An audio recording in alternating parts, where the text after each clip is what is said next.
and welcome to the next edition of H. Paul Models. After the epic build of the HMS Belfast, well, in my opinion it was epic, I'm going to go for something simpler. A nice 172 Revell Thunderbolt. I'm going to confess I'm not a great fan of Revell, but being open of mind and willing to try, let's crack on. This is why I'm not a great fan of Revell. You can see the flash there. It looks like it's flash all over it. And this section here where the seat is flash. It's basically every part. Give that a touch there. Oh, crikey, it moved. Trying to avoid that. Let's just hold that in place.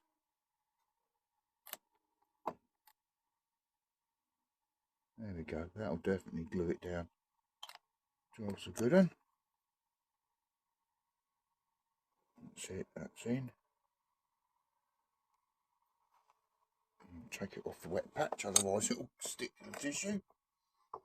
Right, so now I'm going to put the pilot seat in. Bit of their own brand glue.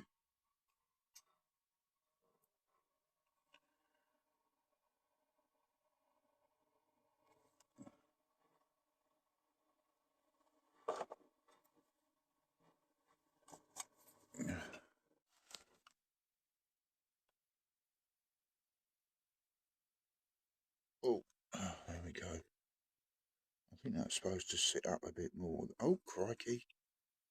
Like that. There we go. Sit in there. That looks like that. And then we just got to fix the back plate. They've probably got a technical name. To me, grippy tweezers. There we go. I just want to sit that forward a bit.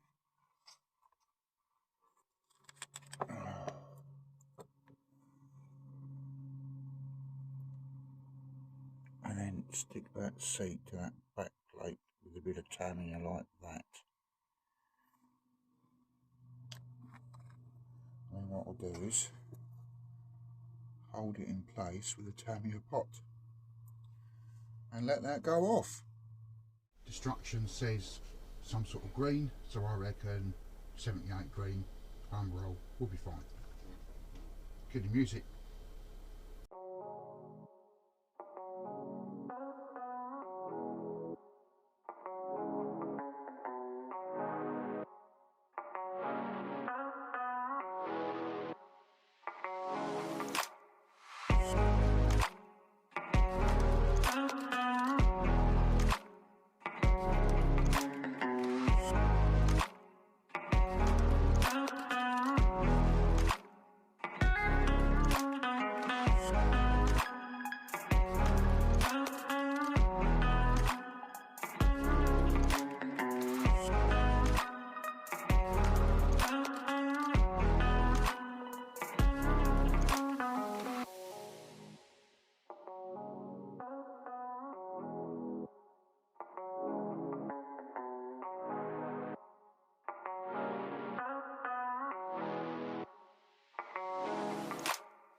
Putting the cockpit into the fuselage, and surprise surprise, it fits, but I've had to adjust it somewhat.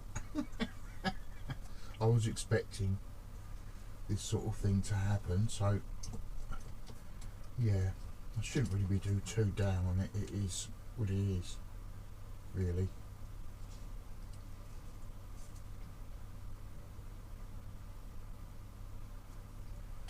And I'll stick that in place.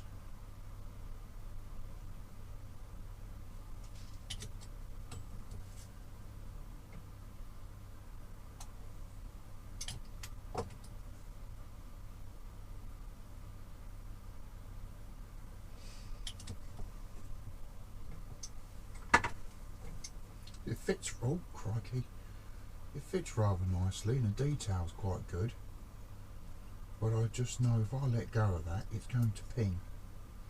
So I'm just going to hold that in for a few minutes until that sets.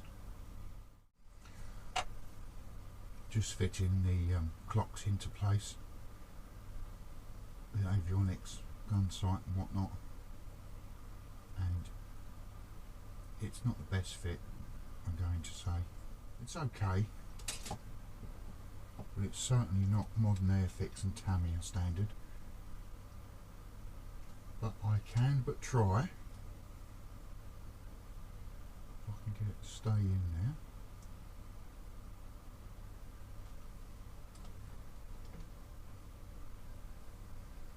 And that's in.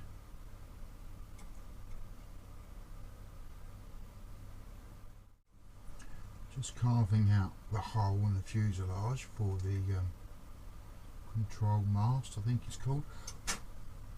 Making that big enough, and hopefully the two bits that I've just carved will line up. Filler's always an option, but I'd rather not use it. Yeah, that's good.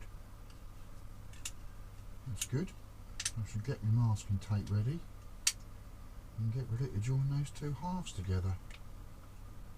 Yeah, so far that's alright. So joining the halves together, my usual trick of putting a little spot of glue in each of the tiny joining pots to start it off.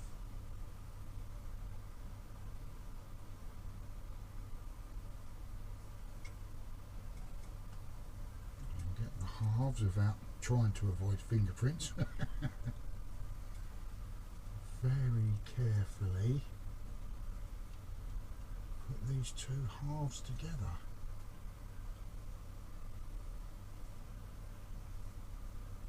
If it indeed will go, there we go, that's in now.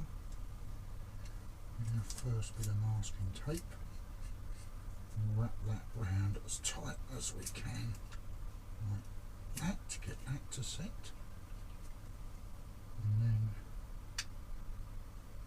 put that bit together. Another length of masking tape.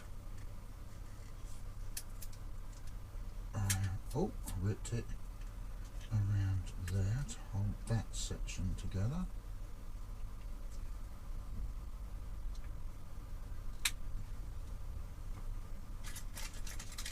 Get our little clamps, which I love so much, and there to hold that together.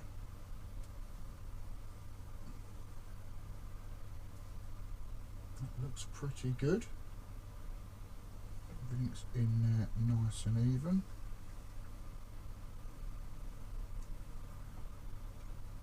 Now we'll take our Tamiya, wherever that's gone, there it is. I always do. And a bead up. And I can clean up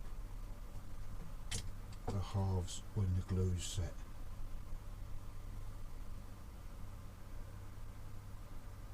Like that.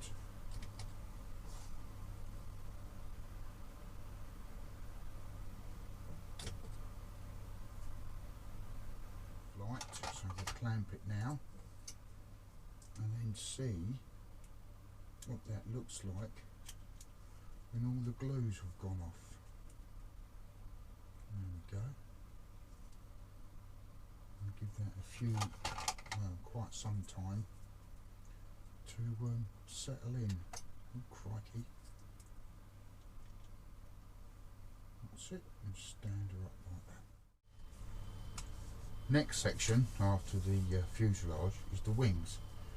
And I've got to drill holes for the racks, rocket racks and whatnot. However, it doesn't tell me what size drill bit to use anywhere in the instructions. So this is going to be a bit of a guesstimation, because I've got to look for the instructions and find the part I'm supposed to fix, which I'm assuming is in here somewhere.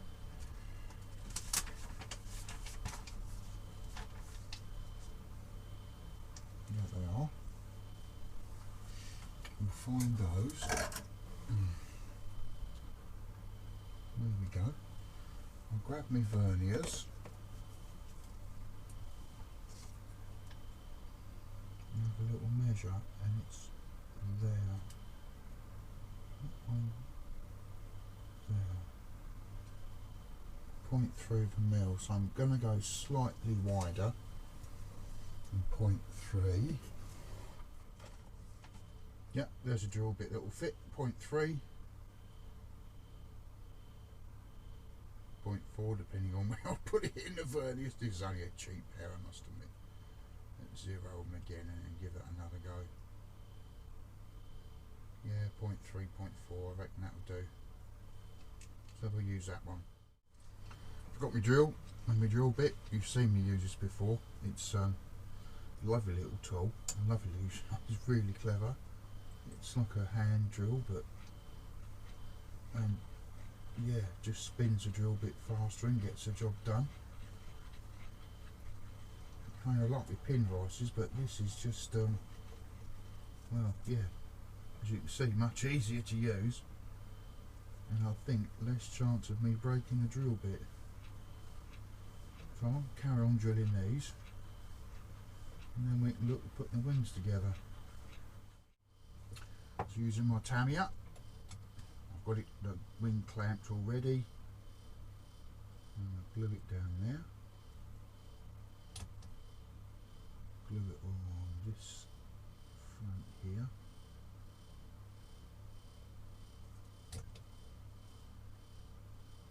I always find it better to use the hair grips to hold it whilst I use Tamiya, because of the fingerprint aspect of it all.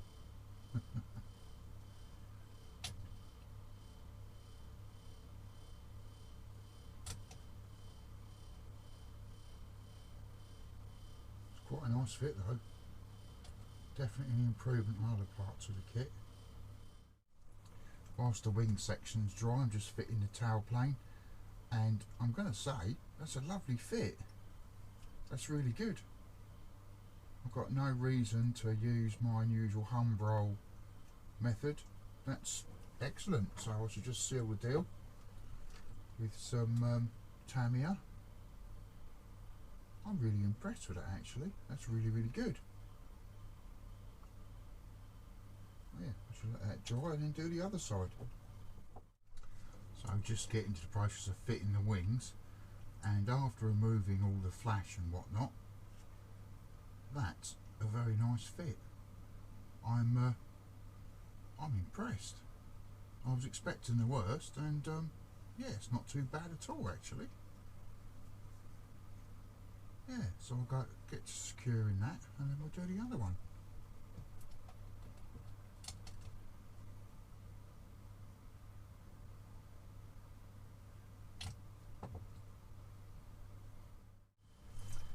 Well, I'm going to stand corrected here. I am very, very impressed with the fit of this Revell model. There's nothing. There's no gaps between the wings and the fuselage that I can readily see. There is underneath. I'm not going to. There's a tiny gap there and there. That's nothing compared to other kits. That is very minor. So yeah, I stand corrected. I'm really, really impressed with this model so far. Fitting the engine cowl in. Oh, that's nice. That's a good fit actually. Tamiya around the edge of that.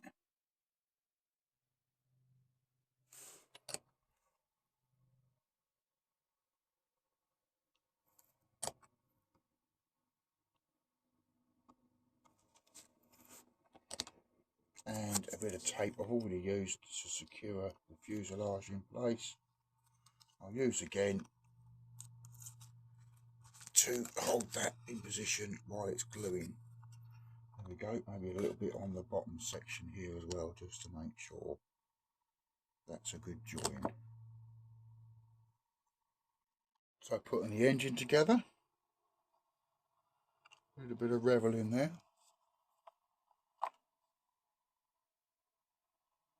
And that then goes on there according to the instructions. Like that.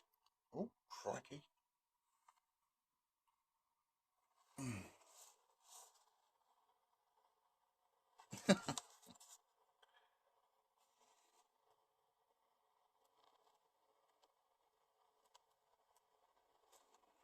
There we go, and then this piece has the 2 clocks on it, or 9 o'clock wedges, which means that's going to go in there like that.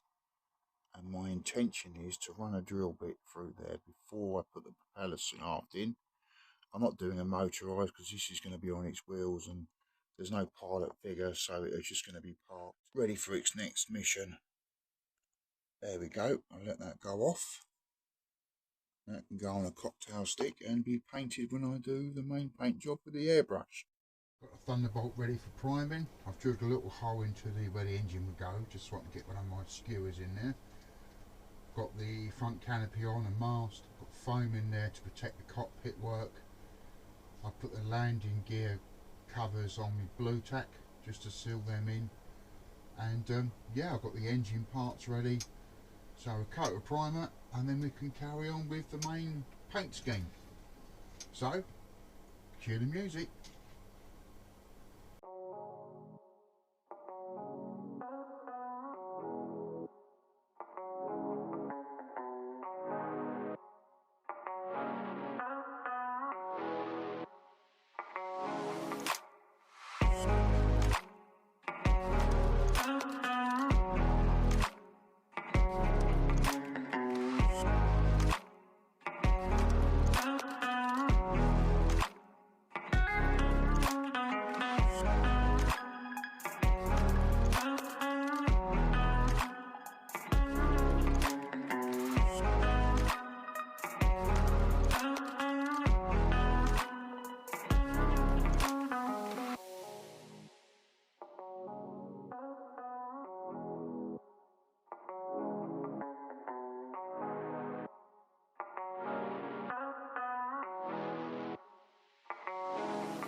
To my book of aircraft of World War II by Bill Gunston, I'm looking at paint schemes for the Thunderbolt.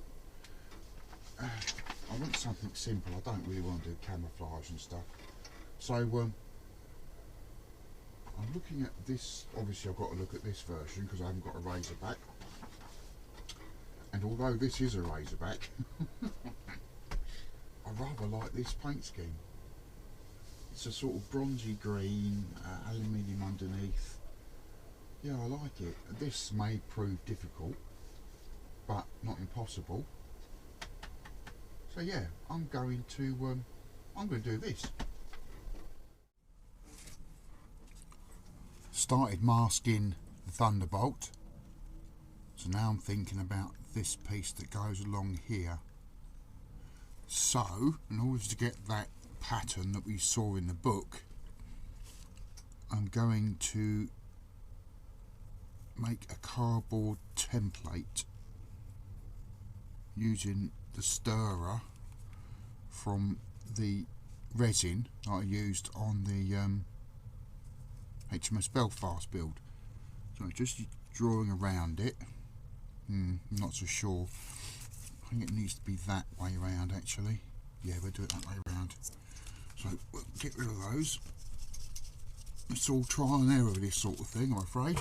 In fact, what I will do is I'll turn that like that, and I think that'll be better. Like that. And then use another one. Slightly lower this time. And then use another one, slightly lower.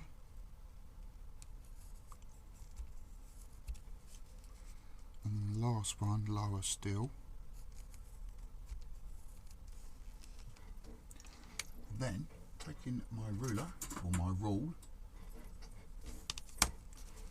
I'm going to scribe it there.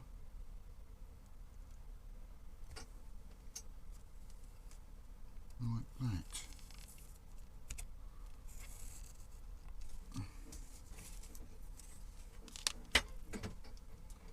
Now with a pair of scissors,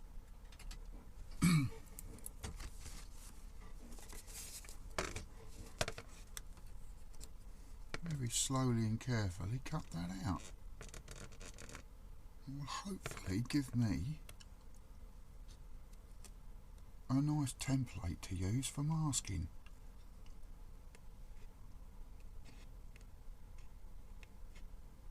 Oh, crikey. So I'm going to finish cutting this off.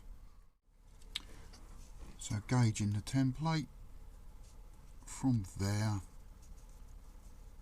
Oh, crikey. If I cut masking tape and then place it there like that, I don't think that looks too bad. Yes, I'm going to do that. So what I'll do is get some masking tape like this, measure it to the same length as the piece of card, like that.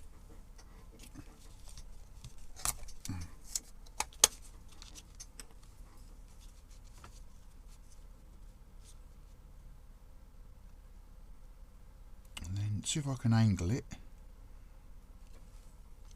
like this and then draw around it. There's my template. Like that. Turn it over for the other side of the aircraft. Try and get it as it was before. Like that. Draw around that side. Oh crikey, made it too much.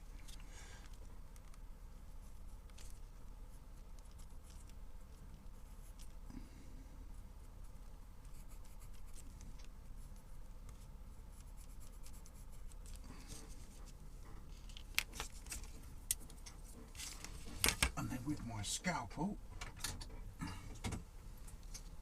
I'm going to put my glasses on because I can't see what I'm doing.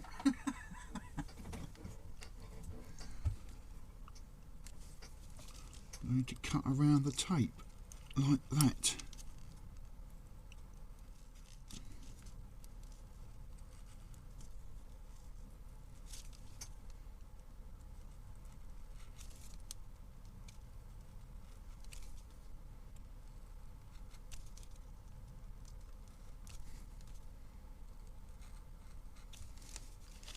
Do the same this side.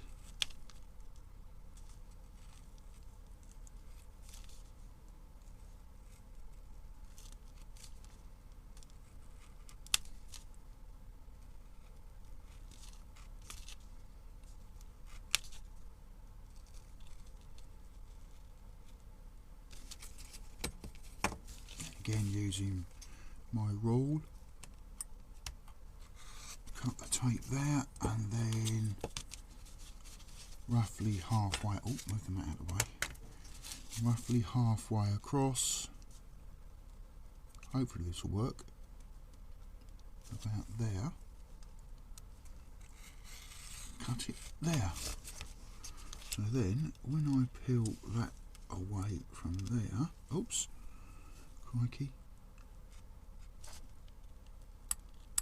Oh, wonder how many times people have masked cardboard. Essentially what I'm doing now.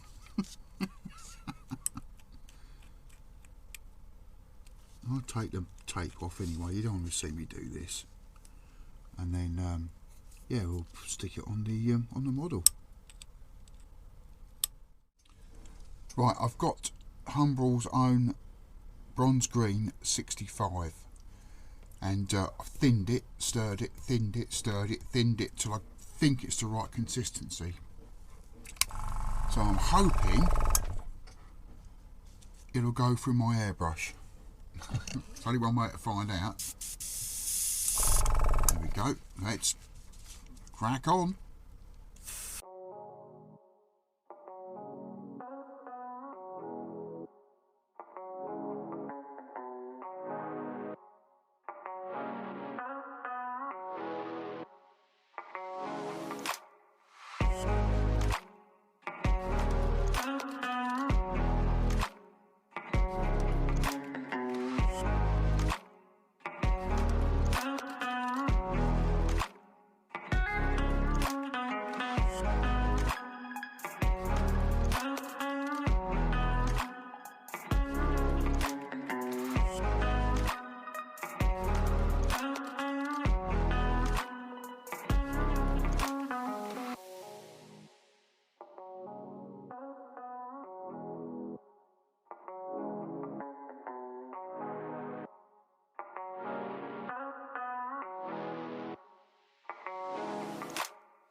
Well, it didn't come out as well as expected, but I think that was more my masking tape cutting than anything else.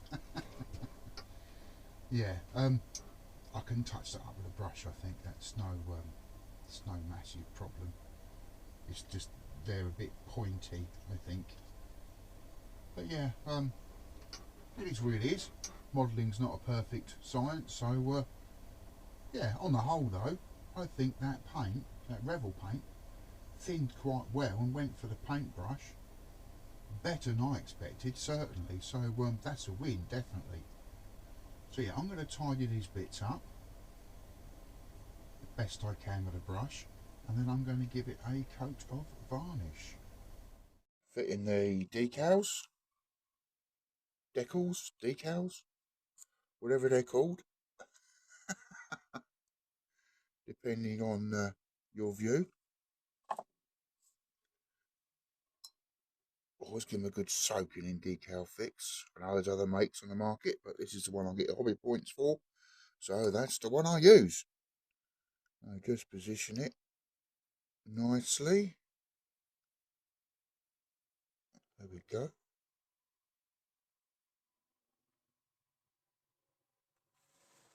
That looks about square. Yep. I'm going to fit all the small pieces after I've done the decals because I know what'll happen. I'll just snap them off. So let that soak for a couple of minutes. It is a bit cold in the shed this morning, and I did tear the very end off the decal by mistake when I was releasing it from the paper because the water's not very warm. So that would be something for me to look into, to warm up my decal water. I'll just let that soften under the Decal Fix. Start rolling it and see what happens. What I've found is, though, with Decal Fix, is it tends to take the layer of varnish off.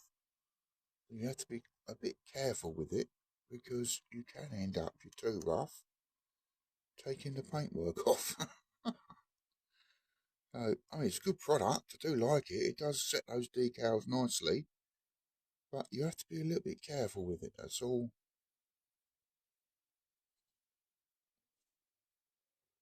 Yep, that's definitely got it on there. And the panel line's coming through. Just give that a bit of a push there. There we go.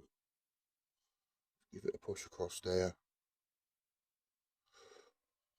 Get all the air out from underneath it.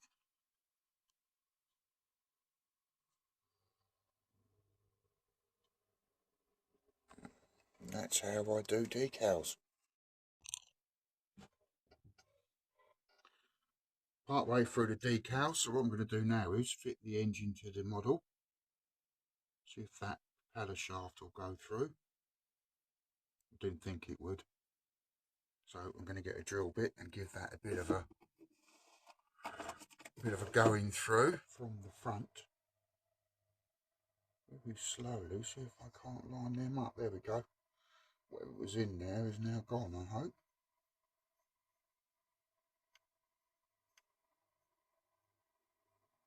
What I'm also going to do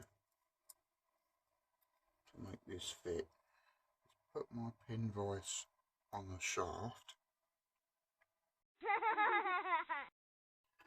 Get one of my nail files and just spin it against the file. Just make sure I'm moving all the burrs from the sprue, which may still be there. Again, this is something I've done before. Just make sure it's completely burr free, because although I'm not putting a motor in it, I would like the propeller to spin at least by hand. Ah, there she blows. She's through. Excellent. Okay, so I'm just going to see how this fits on before I apply any glue. Because what I don't want to do is glue the prop shaft to where the engine is. So I think that goes on there like that, quite nicely. So a little touch of Revell's own glue. Make sure I've got some around the tube. And if I put it on the outside, there should be little to no chance of it touching the prop shaft, I hope. So we get that in there, don't touch any decals for the moment. Remember on the scheme there was white stripes across the back of the tailplane. My experience with invasion stripes and whatnot has not been a good one. So I'm going to cheat and actually use invasion stripes. So what I'm going to do is I'm going to cut them. This is from the Battle of D-Day diorama that I built some time ago. And I painted the invasion stripes and it was, honestly, a bit of a disaster. So I'm going to cut these out of here and use them to paint or to represent the white stripes on the tail. Because I figured, why not? Cheap. Decals are all done.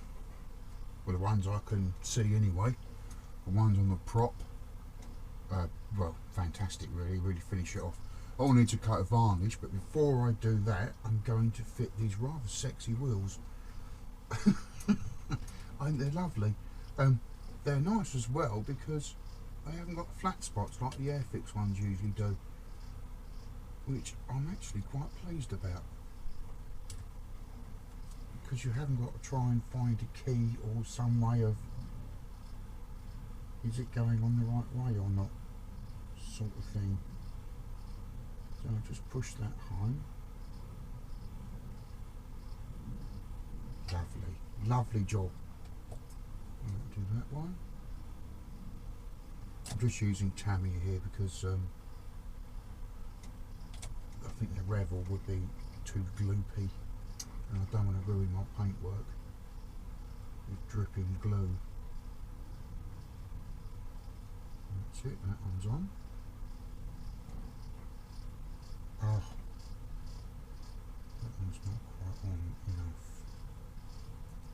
So I'm going to break it. There we go. Fitting these rocket tails is a bit of a fettle. Just a little tiny dab of extra thin, picking up the tailpiece, hoping that it doesn't go pink, and then dropping it on there, and then trying to centralising it. Oh, after it's fitted, this has been the case every time I've gone to fit one of these. It's ever such a fiddle and a fettle.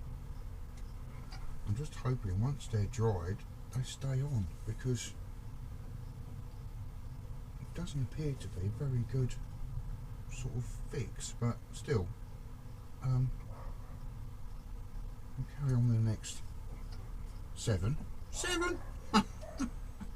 and then look to painting the warheads the rust colour the instructions ask, and then getting them on the model.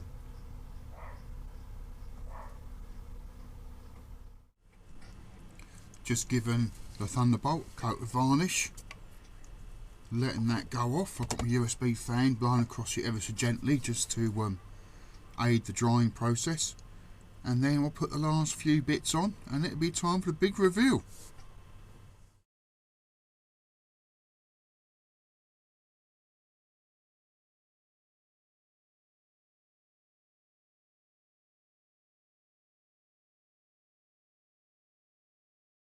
And there we go, my version of the Revell Thunderbolt. I must admit, I was a bit harsh on the intro about Revell kits and how I wasn't too sure, but this one has turned out to be fantastic. So I really enjoyed it. I hope you enjoyed the build too and the video and whatnot. So if you did, please like. If you haven't already, please subscribe, and I'll see you in the next episode. Cheers!